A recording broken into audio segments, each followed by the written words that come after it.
Opening a physical bookstore in the age of Amazon? Yeah, sounds pretty crazy, right? But today, we're going to dive into 5 years of lessons from doing just that. And you know what? It turns out the craziest ideas are often the ones that work. We all have them, that big, romantic, maybe slightly nuts idea. Starting a new business, finally launching that huge creative project you've been dreaming about. You know, the kind of dream that gets you all fired up, and then, almost immediately, is followed by this just paralyzing wave of doubt and fear. You start thinking, what if I fail? But maybe the more important question is the one right here on the screen. For me, it started exactly like this. I was sitting across the street from this empty, beautiful, historic storefront, and I just had that thought. It's a feeling we all know. You see a possibility, you imagine a future. But actually turning that dream into something real, well, that's where things get terrifying. And here, this is where the panic really sets in. I mean, just look at that date, March 2020. A global pandemic was literally unfolding. Retail was abandoning physical stores for the internet, and pretty much everyone we knew thought we were completely insane. This is the exact moment where most dreams just die. But what if you could reframe the entire problem? You know, instead of seeing this one giant, terrifying risk, what if you saw it as a series of smaller, more manageable challenges? What if you could build your dream in a way that, even if it fails in the traditional sense, you still come out ahead? That's exactly what we're going to break down right now. All right, Section 1, the crazy idea advantage. Let's really unpack why your unconventional thinking isn't a weakness. It's actually your greatest strategic asset. It's your superpower. Okay, this slide is all about flipping conventional wisdom on its head. First off, being the exception, that gives you an immediate edge. While other stores were closing, we were opening. That simple fact alone made us newsworthy. Second, I didn't go around looking for praise. I went looking for problems. I asked my friends, tell me all the reasons this is a terrible idea and will fail. And that feedback? It was absolute gold. And finally, those expert cost estimates? Oh man, I found articles claiming you need like $500,000. We did it for a tiny fraction of that, just by sourcing used furniture and starting with a really small inventory. Trust me, there's always a leaner path. So Section 2 is all about building with smart guardrails. You've embraced the crazy idea, that's great. Now let's talk about how to actually get started without betting the entire farm. It's all about setting smart, practical limits.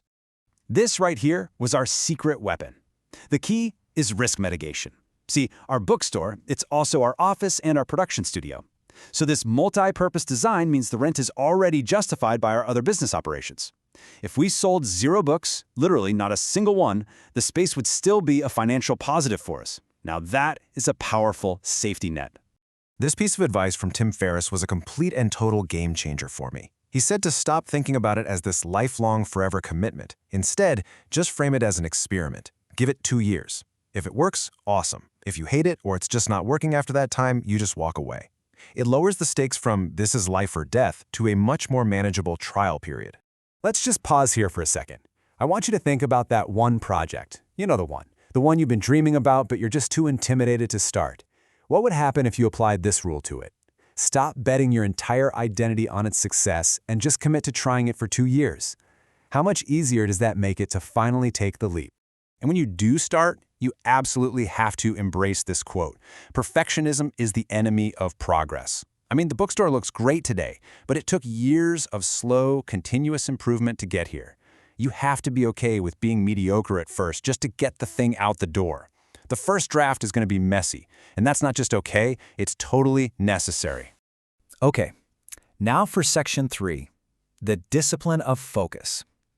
Because once you're up and running, the challenge completely shifts. It becomes all about the art of saying no so you can maintain your original vision. This is the new enemy, mission creep. Our original plan was simple, carry a few hundred of our absolute favorite books. That's it. But the temptation to add just one more, and then another, it's constant. It's that slow, gradual expansion of your core mission that ends up diluting what made you special in the first place. And this quote from Steve Jobs, it's the perfect antidote.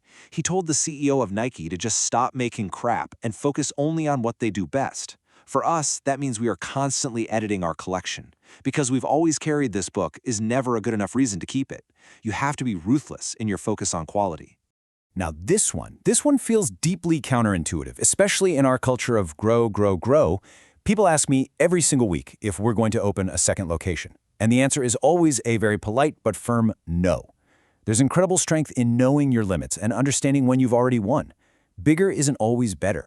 And that brings us perfectly to Section 4, finding your unique proposition. Because in a crowded market, being different is always a better strategy than just being bigger. This slide really says it all. Look, we can't compete with massive bookstores on quantity, so we don't even try to play that game. They have over 100,000 titles, we have about 1,000 that we personally love and stand behind.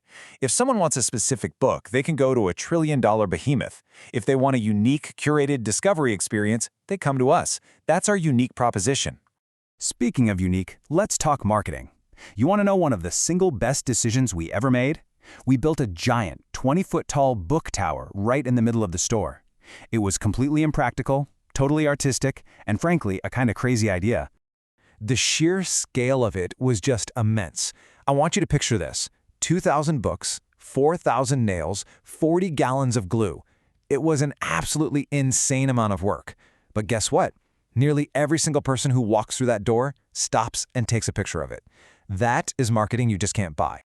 And this just brilliantly illustrates that sometimes the very best parts of your project are the ones you never could have planned for. We studied best practices, we consulted experts, and you know what the single most popular thing in the entire store is? 2 cats we adopted from a ghost town. This Yelp review proves it. You have to be open to those happy little accidents. Okay, final section, and honestly, it's the most important one. Defining success. This is all about learning to win on your own terms. Before we even signed the lease, my wife and I sat down and we defined what success really meant to us, way beyond just profit. We wanted the store to make us more community-minded, more organized. We wanted it to be a fun, positive contribution to our town. By predefining success with these personal metrics, you know when you've truly won, regardless of what the balance sheet says at the end of the day. Because ultimately, these are the questions that determine a project's real worth, right? Profit is a byproduct, sure, but growth as a person? That's the real prize. Did the whole thing push you out of your comfort zone? Did you learn things you didn't know before? Did it make you a better person? So, here's the bottom line. If you have that thing, that project, that dream you've always wanted to do, the time for just romanticizing it is over. The perfect moment is never going to arrive. The right time is right now. Stop overthinking it. Start small, but whatever you do, do it.